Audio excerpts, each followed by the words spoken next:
चुनावी तपिश के बीच रांची में बेमौसम बारिश। आने वाले दिनों में जाने कैसा रहेगा मौसम का मिजाज। झारखंड में चुनावी तपिश के बीच बेमौसम बारिश से जनजीवन प्रभावित हुआ है। शाम होते ही रांची में काफी देर तक झमाझम बारिश होती रही। सुबह से ही आसमान में बादल छाए हुए रहे।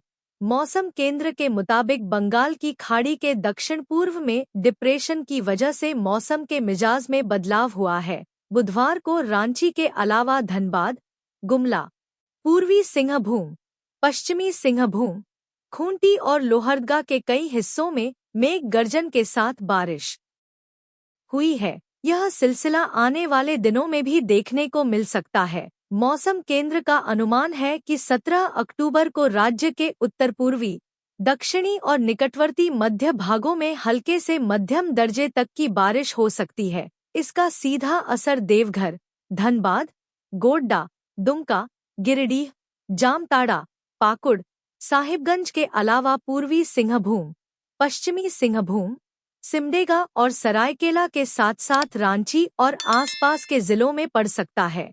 साथ ही 18 अक्टूबर को भी इन्हीं इलाकों में हल्के से मध्यम दर्जे की बारिश हो सकती है। मौसम केंद्र ने इन जिलों में वज्रपात की आशंका जताते हुए खेतों में जाने और पेड़ के नीचे रुकने से बचने की सलाह दी है। अगले 2 दिनों तक आंशिक बादल छाए रहने की संभावना है। 19 अक्टूबर से मौसम साफ रहने की संभावना है। चुनाव आयोग की सियासी दलों संग बैठक। रांची जिला निर्वाचन पदाधिकारी सह उपायुक्त रांची वरुण रंजन के द्वारा बुधवार को आगामी विधानसभा निर्वाचन 2024 के निमित्त सभी मान्यता प्राप्त राजनीतिक दलों के प्रतिनिधि के साथ बैठक आयोजित की गई। बैठक में मान्यता प्राप्त राजनीतिक दलों के प्रतिनिधि को चुनाव की घोषणा से पहले 72 घंटों के लिए MCCSOP के बारे जानकारी दी गई।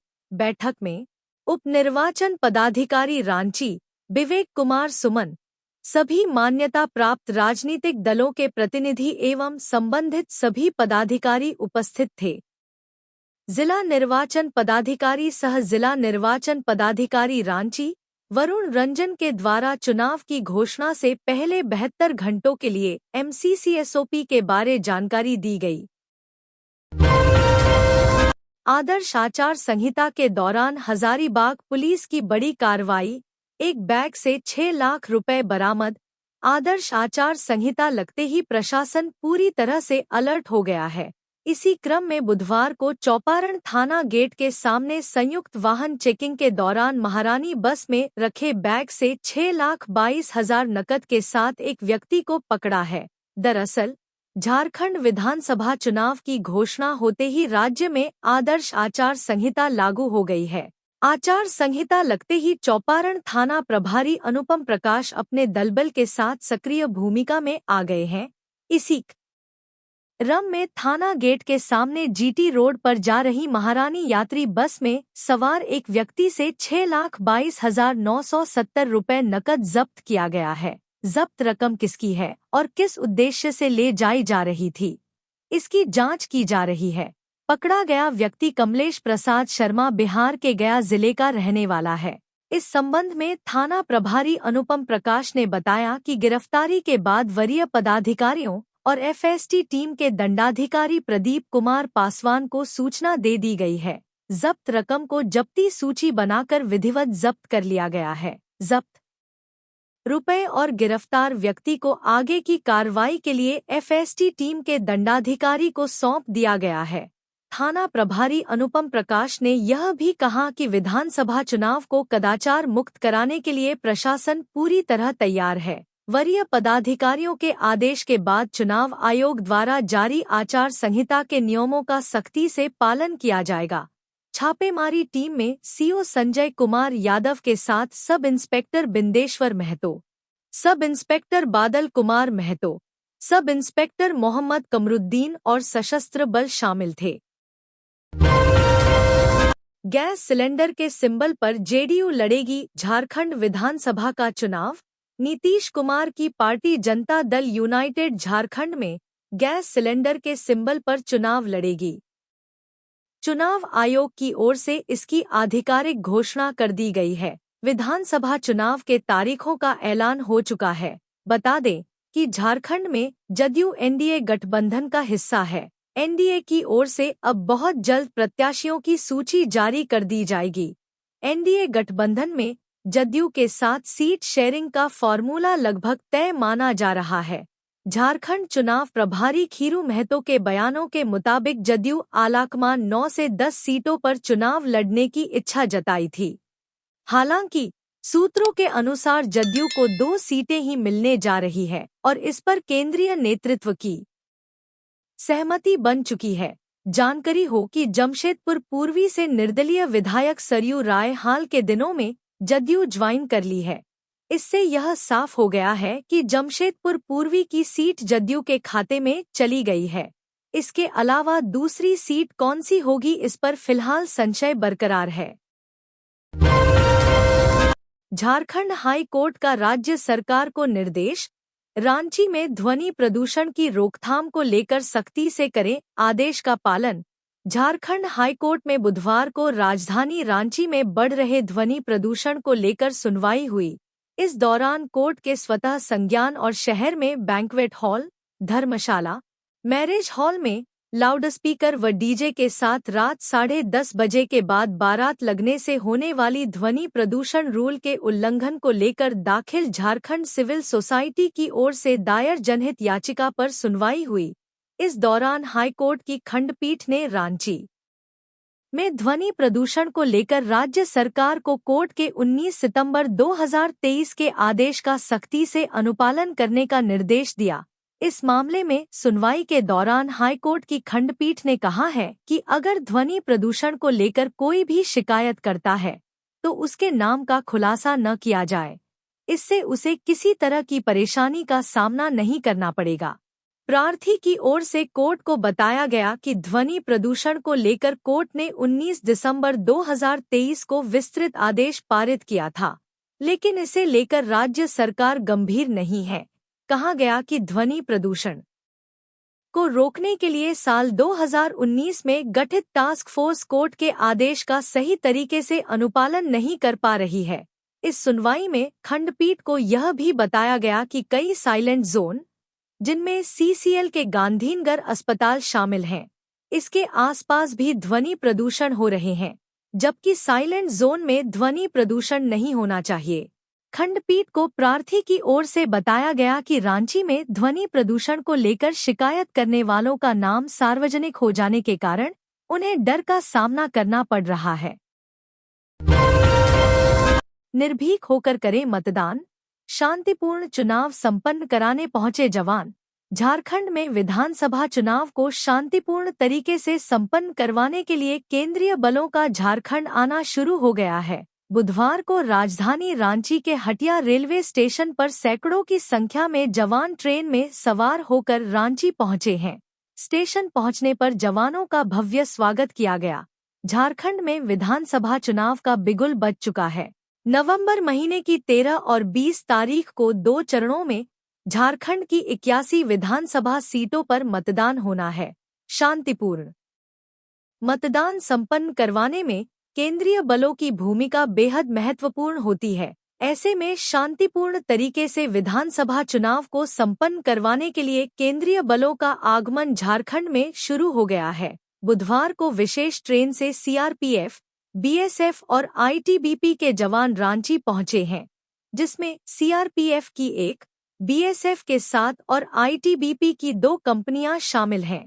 हटिया रेलवे स्टेशन पर जैसे ही जवानों से भरी स्पेशल ट्रेन पहुंची, तो रेलवे स्टेशन पर मौजूद रांची पुलिस के अफसरों और सीआरपीएफ के अधिकारियों ने उनका स्वागत किया। मौके पर 2 IG Bhawani Pratap Yadav, deputy commandant Mrityunjay Kumar, SP Sunita Tirkey, Kubernath Singh और कांस्टेबल रमीज राजा ने उनका स्वागत किया। ट्रेन से उतरने के बाद जवानों के लिए विशेष रूप से बस और ट्रक मंगाए गए थे, जिनमें जवानों ने अपने हथियार और गोला बारूद सुरक्षित रखा और बसों में सवार होकर अपने अपने गंतव्य स्थान की तरफ निकल गए। झारखंड में विधानसभा चुनाव को देखते हुए 100 कंपनी केंद्रीय बल झारखंड आ रहे हैं। 1 से 2 दिन के भीतर सभी कंपनियां झारखंड पहुंच जाएंगी, जिसके बाद उन्हें विभिन्न जिलों में तैनात किया जाएगा। सांसद चंद्रप्रकाश ने पथ निर्माण के डिप्टी सेक्रेटरी के खिलाफ एड को लिखा पत्र, कहा अर्जित की है अकूत संपत्ति। गिरिडीह सांसद चंद्रप्रकाश चौधरी ने पथ निर्माण विभाग के डिप्टी सेक्रेटरी प्रसन्न कुमार के खिलाफ ईडी और पथ निर्माण के प्रधान सचिव सुनील कुमार से शिकायत की है। उन्होंने ईडी और पथ विभाग के प्रधान सचिव को लिखे पत्र में कहा है कि विभाग के डिप्टी सेक्रेटरी प्रसन्न कुमार ने नियम विरुद्ध सिंडिकेट बनाकर टेंडर प्रक्रिया को प्रभावित किया है, विशेष संवेदकों को कार्य आवंटन कर अकूत अवैध धन संपत्ति अर्जित की है। इसकी जांच उच्च स्तरीय कमेटी से कराई जानी चाहिए। State highway authority of Jharkhand के सभी बड़े टेंडर में हेराफेरी और जाली दस्तावेज के आधार पर अपने सिंडिकेट के सदस्य संवेदकों को कार्य आवंटित कर अरबों रुपए की अवैध संपत्ति एवं बेनामी संपत्ति अर्जित की है। साथ ही कई संवेदकों के कंपनी में अवैध धन का निवेश किया। सांसद ने पथ विभाग के डिप्टी सेक्रेटरी प्रसन्न कुमार के साल 2010 से 2024 तक सभी चलचल संपत्ति का विवरण ईडी और विभाग के प्रधान सचिव को सौंपा है। झारखंड के मुख्य निर्वाचन पदाधिकारी के रवि कुमार का सख्त निर्देश, चुनाव खर्च पर रखें कड़ी नजर। झारखंड के मुख्य निर्वाचन पदाधिकारी के रवि कुमार ने बुधवार को वाणिज्य कर पदाधिकारियों के साथ बैठक की। इस दौरान उन्होंने निर्देश दिया कि चुनाव के दौरान किसी तरह की लापरवाही नहीं बरतें, चुनाव खर्च की मॉनिटरिंग करें और पैनी नजर रखें। इसमें चुनाव आयोग के निर्देशों का पालन करें और इस दिशा में कड़ी कार्रवाई करें। उन्हें चुनाव के दौरान कुशल व्यय प्रबंधन की जानकारी भी दी गई। झारखंड के मुख्य निर्वाचन पदाधिकारी के रवि कुमार ने राज्य के सभी वाणिज्य कर पदाधिकारियों से कहा कि चुनाव अवधि में कर वंचना पर अंकुश लगाने एवं चुनाव खर्च की मॉनिटरिंग के लिए भारत निर्वाचन आयोग द्वारा जारी निर्देशों का पूरी तरह अनुपालन करें एवं आवश्यक कार्रवाई में किसी प्रकार की कोताही नहीं करें। राज्य के मुख्य निर्वाचन पदाधिकारी के रवि कुमार एवं वाणिज्य कर आयुक्त अमित कुमार के मार्गदर्शन में सभी जिलों के जिला निर्वाचन पदाधिकारी, उप निर्वाचन पदाधिकारी एवं जिलों में गठित वाणिज्य कर सेल के नोडल पदाधिकारियों को कर्नाटक के वाणिज्य कर विभाग द्वारा चुनाव के दौरान कुशल व्यय प्रबंधन एवं प्रवर्तन से संबंधित किए गए प्रयोगों को शेयर किया गया। अपर मुख्य निर्वाचन पदाधिकारी डॉ नेहा अरोड़ा द्वारा सभी जिलों के पदाधिकारियों एवं कर्नाटक के वाणिज्य एवं कर विभाग के पदाधिकारियों के साथ समन्वय कर जिलों के पदाधिकारियों के व्यय प्रबंधन एवं प्रवर्तन संबंधी शंकाओं का निराकरण किया गया। मंत्री सत्यानंद भोक्ता की पुत्रवधू का सामाजिक बहिष्कार। अखिल भारतीय अनुसूचित जाति महासभा ने राज्य के श्रम मंत्री सत्यानंद भोक्ता की पुत्रवधू रश्मि प्रकाश का सामाजिक राजनीतिक बहिष्कार कर दिया है। इसकी जानकारी बैठक के बाद पत्र जारी कर की गई है। समाज की ओर से जारी पत्र में कहा गया है कि रश्मि प्रकाश ने श्रम मंत्री सत्यानंद भोक्ता के बेटे के साथ अंतर्जातीय विवाह किया है। इस वजह से रश्मि प्रकाश का सामाजिक और राजनीतिक बहिष्कार किया जाए। अनुसूचित जाति समाज के द्वारा जारी पत्र में कहा गया कि अंतर्जातीय विवाह कर समाज के द्वारा इसे सामाजिक परंपरा के साथ एक खिलवाड़ माना जा रहा है, साथ ही समाज के विरुद्ध चुनौती बताया जा रहा। अनुसूचित जाति समाज की ओर से प्रेस विज्ञप्ति जारी कर बताया गया कि इससे पूरे दलित समाज के युवक युवतियों पर गलत प्रभाव पड़ रहा है, इसलिए समाज अपने सामाजिक व्यवस्था के अनुकूल निर्णय लेते हुए रश्मि प्रकाश के बहिष्कार करने का निर्णय लेती है। बीजेपी प्रदेश अध्यक्ष बाबूलाल मरांडी ने बताया कब होगी प्रत्याशियों की घोषणा। बीजेपी के प्रदेश अध्यक्ष बाबूलाल मरांडी ने कहा कि 1-2 दिनों के अंदर बीजेपी प्रत्याशियों की घोषणा हो सकती है। प्रदेश नेतृत्व ने झारखंड के राजनीतिक हालात व प्रत्याशियों के बारे में केंद्रीय नेतृत्व को अवगत करा दिया है। अब इस पर केंद्रीय नेतृत्व को निर्णय लेना है। 1-2 दिनों के अंदर आप सभी को शुभ समाचार मिलेगा। दिल्ली से लौटने के बाद बिरसा मुंडा एयरपोर्ट पर पत्रकारों से बातचीत करते हुए मरांडी ने कहा कि एनडीए में सीट शेयरिंग पर केंद्रीय नेतृत्व को निर्णय लेना है। इसको लेकर सहयोगी दलों के साथ बातचीत चल रही है। जल्द ही स्थिति स्पष्ट हो जाएगी। बाबूलाल मरांडी दिल्ली में केंद्रीय चुनाव समिति की बैठक में भाग लेकर वापस रांची लौट आए हैं। कांग्रेस नेता अजयनाथ शाहदेव के भाजपा में शामिल होने के सवाल पर मरांडी ने कहा कि मीडिया लोकतंत्र का चौथा स्तंभ है। जब कभी वे पार्टी में शामिल होंगे तो इसकी जानकारी दी जाएगी। आगामी विधानसभा चुनाव की तैयारी के सवाल पर मरांडी ने कहा कि भाजपा 365 दिन जनता के बीच रहती है। पार्टी हमेशा चुनाव के लिए तैयार रहती है। प्रतिबंधित नशीली दवाई की हो रही थी बिक्री, ड्रग इंस्पेक्टर ने मारा छापा, मामला दर्ज। जमशेदपुर शहर में ड्रग कंट्रोल विभाग की टीम साकची स्थित एक मेडिकल स्टोर पर औचक छापेमारी करते हुए भारी मात्रा में प्रतिबंधित नशीली दवाइयां बरामद की है। ड्रग इंस्पेक्टर ने बताया कि एनडीपीएस एक्ट के तहत मामला दर्ज किया गया है। दुकान का लाइसेंस भी फेल है। इसके लिए अलग से कार्रवाई की जा रही है। जांच के दौरान पता चला कि उस मेडिकल स्टोर का लाइसेंस फेल होने के बाद भी संचालित किया जा रहा था। जानकारी के मुताबिक बीते मंगलवार 15 अक्टूबर को टाटानगर रेलवे स्टेशन के पास प्रतिबंधित नशीली दवाइयों के साथ कुछ युवकों को हिरासत में लिया गया था। पूछताछ के दौरान युवकों ने साकची मेडिकल स्टोर से नशीली दवाइयां खरीदे जाने की पुष्टि की थी, जिसके बाद जमशेदपुर ड्रग कंट्रोल विभाग की टीम संयुक्त टीम बनाकर साकची स्थित मेडिकल स्टोर में छापेमारी की है। जिसके बाद भारी मात्रा में प्रतिबंधित नशीली दवाइयां बरामद की है। इस छापेमारी में ड्रग इंस्पेक्टर अबरार आलम और सोनी बारा के साथ विभाग के अन्य कई कर्मी शामिल रहे। जानकारी देते हुए विभाग के ड्रग इंस्पेक्टर अबरार आलम ने बताया कि मेडिकल दुकान में प्रतिबंधित नशीली दवाओं के अलावा अन्य कई ऐसी दवाएं मिली हैं जिनका इस्तेमाल नशा के लिए किया जा रहा है। जांच के दौरान पता चला कि मेडिकल दुकान का लाइसेंस भी फेल है। विभाग द्वारा एनडीपीएस एक्ट के तहत मामला दर्ज किया जा रहा है। इसके अलावा लाइसेंस फेल होने के मामले में अलग से कार्रवाई की जा रही है। दुकान को सील किया जा रहा है। इस घटना के बाद शहर के अन्य मेडिकल दुकानों में भी जांच की जाएगी। विधानसभा चुनाव से पहले पुलिस की बड़ी कार्रवाई, 2 लोगों को हथियार के साथ किया गिरफ्तार। विधानसभा चुनाव को लेकर आदर्श आचार संहिता की घोषणा होते ही बीते मंगलवार रात को राजमहलुधवा मुख्य मार्ग पर राजमहल थाना क्षेत्र अंतर्गत फुलवरिया बैरियर के पास पुलिस इंस्पेक्टर श्याम लाल हांसदा एवं थाना प्रभारी गुलाम सरवर ने एंटी क्राइम चेकिंग चलाया, जिसमें रास्ते पर परिचालन करने वाले सभी 2 पहिया, 3 पहिया एवं 4 पहिया वाहनों का जांच किया गया। उधवा की ओर से राजमहल आ रही एक ही रिक्शा में सवार 2 युवक की जांच की गई, जिसमें एक देशी कट्टा व जिंदा कारतूस बरामद हुआ। अनुमंडल पुलिस पदाधिकारी के कार्यालय में एसडीपीओ विमलेश कुमार त्रिपाठी ने प्रेस वार्ता कर कहा कि पुलिस के द्वारा मौके पर ही जांच पड़ताल की वीडियोग्राफी की गई। थाना क्षेत्र के नया बाजार बिरसा मुंडा टाउन हॉल के पास निवासी धनराज हजारी एवं मो रहमान को हिरासत में लेकर पुलिस ने पूछताछ शुरू कर दी।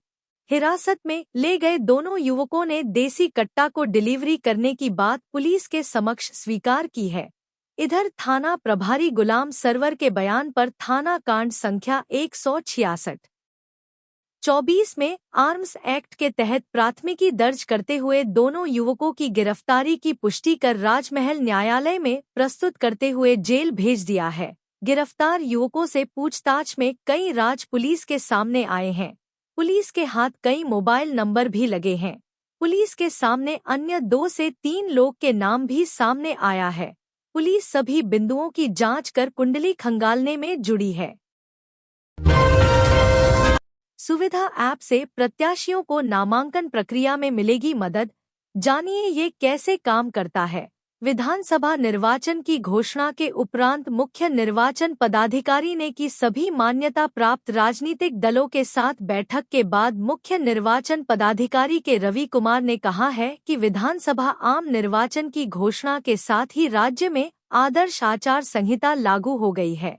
इस दौरान सभी राजनीतिक दलों एवं निर्वाचन में भाग लेने वाले प्रत्याशियों के लिए भारत निर्वाचन आयोग द्वारा कुछ आवश्यक दिशा निर्देश जारी किए गए हैं। इसका अनुपालन कर स्वच्छ, निष्पक्ष एवं शांतिपूर्ण मतदान सुनिश्चित होगा। निर्वाचन प्रक्रिया में सभी के लिए समान अवसर प्राप्त हो, इस उद्देश्य से प्रत्येक प्रत्याशियों द्वारा निर्वाचन के दौरान 40 लाख रुपए की खर्च सीमा तय की गई है। प्रत्याशियों के खर्च में पारदर्शिता लाने के लिए खर्च के ब्यौरा की पंजी जिला निर्वाचन पदाधिकारी के कार्यालय में जमा करानी होती है। इस पंजी का जिला निर्वाचन पदाधिकारी के द्वारा उनके कार्यालय की वेबसाइट पर सार्वजनिक की जाती है। वह बुधवार को विधानसभा निर्वाचन हेतु आदर्श आचार संहिता लागू होने के उपरांत सभी मान्यता प्राप्त राजनीतिक दलों के साथ बैठक कर रहे थे। मुख्य निर्वाचन पदाधिकारी ने मान्यता प्राप्त राजनीतिक दलों के प्रतिनिधियों को बताया कि निर्वाचन आयोग द्वारा सुविधा ऐप बनाया गया है, जिसके इस्तेमाल से प्रत्याशियों द्वारा नामांकन प्रक्रिया में उपयोग होने वाले सभी आवेदनों को भरा जा सकता है। साथ ही नामांकन के दिन के लिए आरओ ऑफिस में अपॉइंटमेंट भी ली जा सकती है। इसके साथ इस माध्यम से अपना ब्यौरा भरने एवं एफिडेविट बनाने में भी सहायता प्राप्त होगी। उन्होंने कहा कि सी-विजिल ऐप के माध्यम से आदर्श आचार संहिता के उल्लंघन मामलों पर त्वरित शिकायत भी दर्ज कर सकते हैं। बाइकर्स गैंग के 8 आरोपी पुलिस के शिकंजे में, हत्या के मामले में आया है नाम। झारखंड के जमशेदपुर में बीते 13 अक्टूबर को विजयादशमी की रात बिष्टुपुर थाना क्षेत्र में बाइकर्स गैंग ने एक युवक की हत्या कर दी थी। मृतक युवक की पहचान कदमा के देवराज पिल्लई के रूप में की गई है। अपराधियों ने चाकू मारकर देवराज की हत्या की, जिसके बाद एक अन्य युवक के साथ मारपीट कर उसे घायल करने का मामला प्रकाश में आया है। घटना की जानकारी मिलने के बाद एसएसपी के निर्देश पर मामले का उद्भेदन करने और अपराधियों को गिरफ्तार करने का निर्देश दिया गया था। इसे लेकर डीएसपी के नेतृत्व में एक टीम का गठन किया गया था। इस टीम ने तकनीकी साक्ष्य का सहारा लेते हुए घटना में शामिल कुल 8 अपराधियों को गिरफ्तार कर लिया है। सभी आरोपियों को पूछताछ के बाद न्यायिक हिरासत में भेज दिया गया है। झारखंड पार्टी 20 सीटों पर लड़ेगी चुनाव, कहा सरकार बनाने में हमारी भूमिका रहेगी अहम। झारखंड पार्टी राज्य के 20 विधानसभा सीटों पर चुनाव लड़ेगी।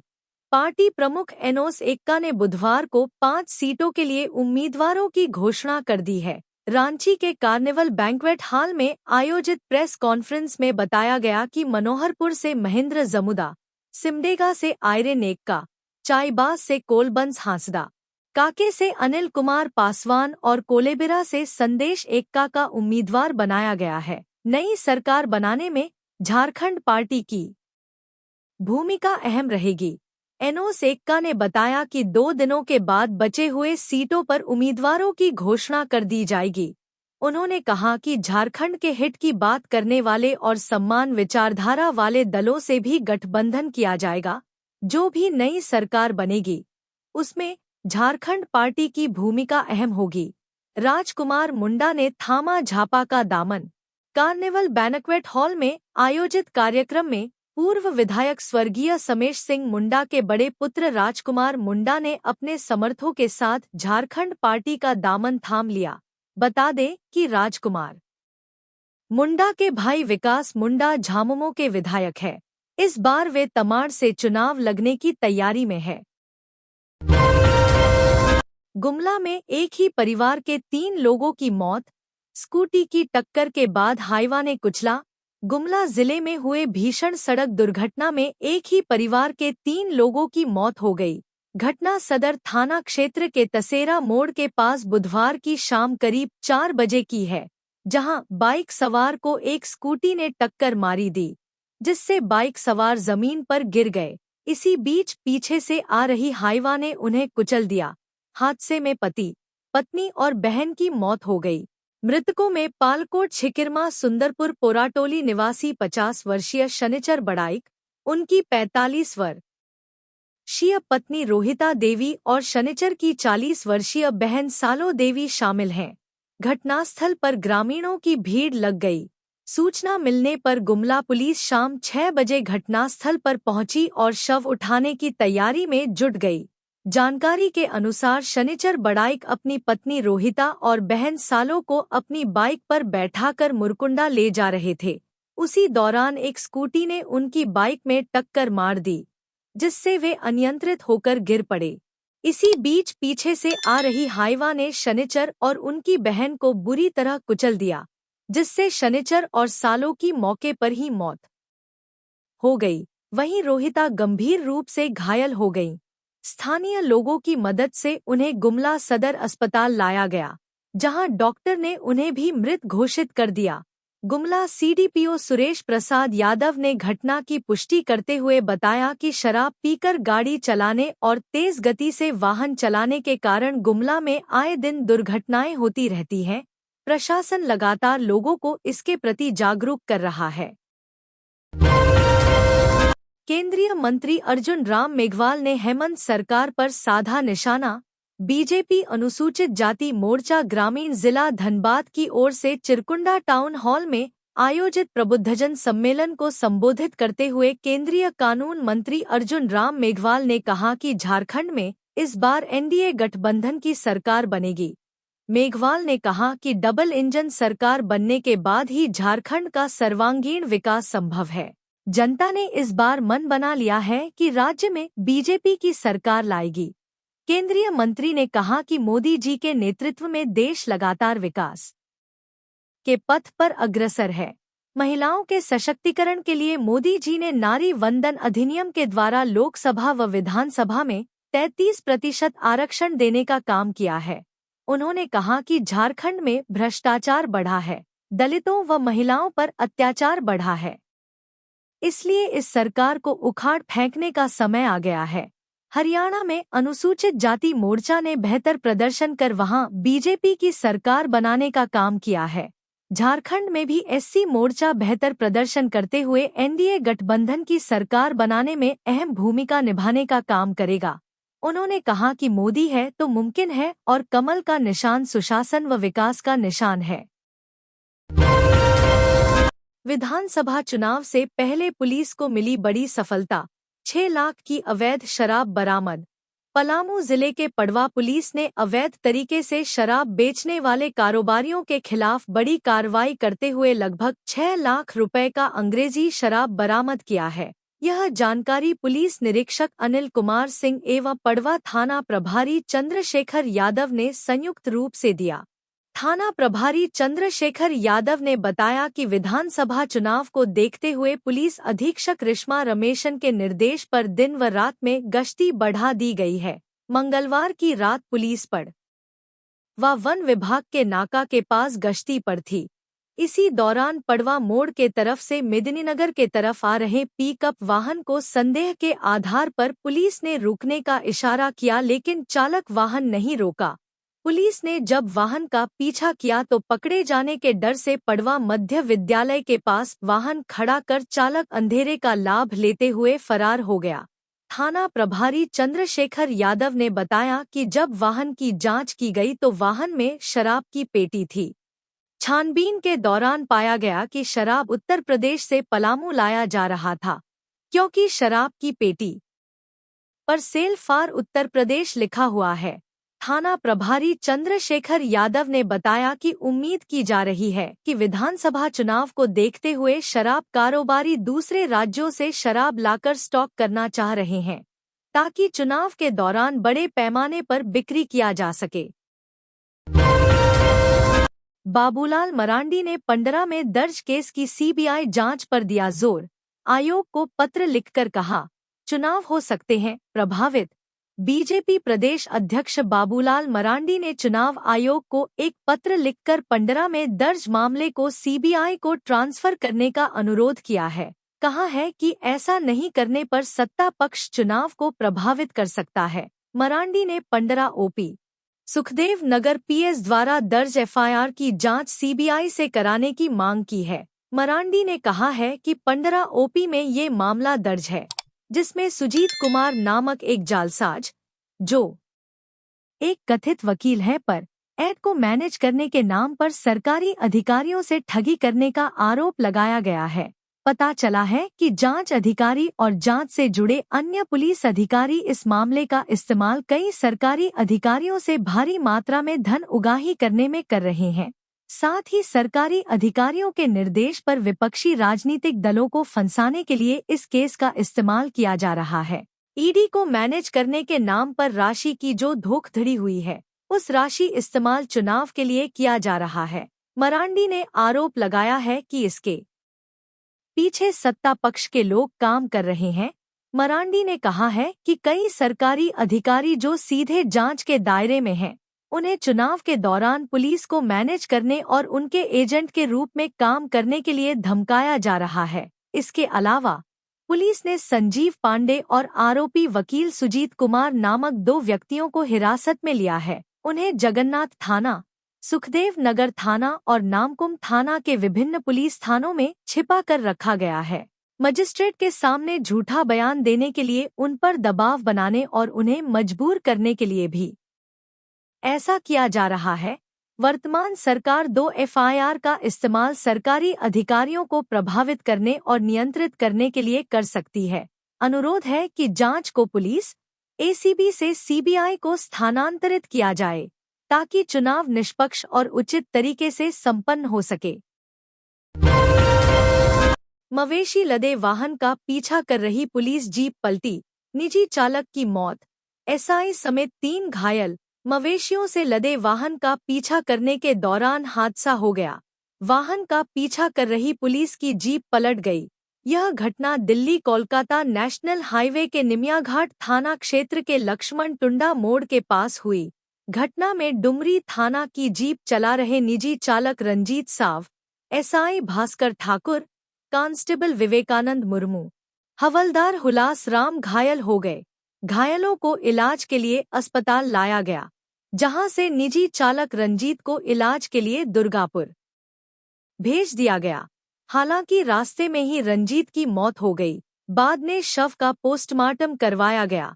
घटना के संबंध में बताया गया कि बुधवार को डुमरी थाना के एसआई भास्कर ठाकुर, कांस्टेबल विवेकानंद मुर्मू, हवलदार हुलास राम और निजी चालक रंजीत साव की टीम नियमित गश्ती पर थी। इसी दौरान उनका ध्यान डुमरी गिरिडीह रोड से आ रहे एक वाहन पर पड़ा, जिसमें संभवतः मवेशी थे। टीम ने मवेशी लदे वाहन को रुकने का इशारा किया, लेकिन चालक मालवाहक को लेकर धनबाद की ओर भागने लगा। जीप में बैठी पुलिस टीम ने उसका पीछा करना शुरू कर दिया। इसी बीच लक्ष्मण टुंडा मोड़ के पास मवेशी लदे वाहन ने पुलिस जीप को साइड से टक्कर मार दी, जिससे पुलिस जीप अनियंत्रित होकर डिवाइडर से टकरा गई और वाहन का टायर ब्लास्ट कर गया, जिसके बाद वाहन पलट गया। चुनाव से पहले चंपाई सोरेन ने युवाओं को लिखा पत्र। झारखंड में विधानसभा चुनाव का आगाज हो चुका है। ऐसे में भाजपा नेता और पूर्व मुख्यमंत्री चंपाई सोरेन ने अपने सोशल मीडिया हैंडल एक्स पर एक पोस्ट किया है और उन्होंने उसमें झारखंड की युवाओं को संबोधित किया है। पोस्ट में उन्होंने लिखा है कि झारखंड के युवा साथियों को जोहार। युवा शक्ति के कंधों पर किसी भी राज्य तथा राष्ट्र का भविष्य होता है। मात्र 24 साल पुराने हमारे झारखंड राज्य को लेकर आपके मन में कई सपने, उम्मीदें एवं आकांक्षाएं होंगी। आप में से कई साथी अपने परिवार, समाज, राज्य तथा राष्ट्र के लिए बहुत कुछ करना चाहते हैं, लेकिन व्यवस्था की वजह से मजबूर हैं। आपकी परेशानियों तथा आपके मुद्दों को हमने करीब से देखा एवं समझा है। उन्होंने आगे लिखा है कि पिछले 4.5 दशकों के अपने बेदाग राजनैतिक सफर में हमने हमेशा युवाओं, छात्रों, महिलाओं एवं बड़े बुजुर्गों समेत समाज के सर्वांगीण विकास हेतु काम किया है। हमेशा हर किसी के मुद्दों, शिकायतों को सुनने तथा उनका समाधान तलाशने के लिए प्रयासरत रहा हूँ। हमारे कार्यकाल में दर्जनों डिग्री कॉलेज, पॉलिटेक्निक तथा अन्य शिक्षण संस्थानों का निर्माण शुरू किया गया। उन्होंने लिखा कि आइए साथ मिलकर हम एक ऐसी सरकार बनाते हैं जो कैलेंडर बनाकर पारदर्शिता से सभी नियुक्ति प्रक्रियाओं को पूरा करवाएगी। एक ऐसी व्यवस्था बनाते हैं जिसमें सिर्फ योग्य एवं प्रतिभाशाली छात्रों का चयन हो तथा पेपर लीक एवं भ्रष्टाचार का कोई स्थान न रहे।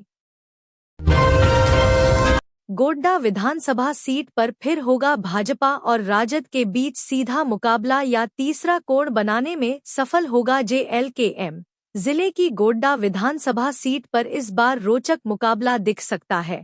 फिलहाल इस सीट पर भाजपा का कब्जा है, हालांकि बाकी सीट पर इंडिया गठबंधन के विधायक हैं।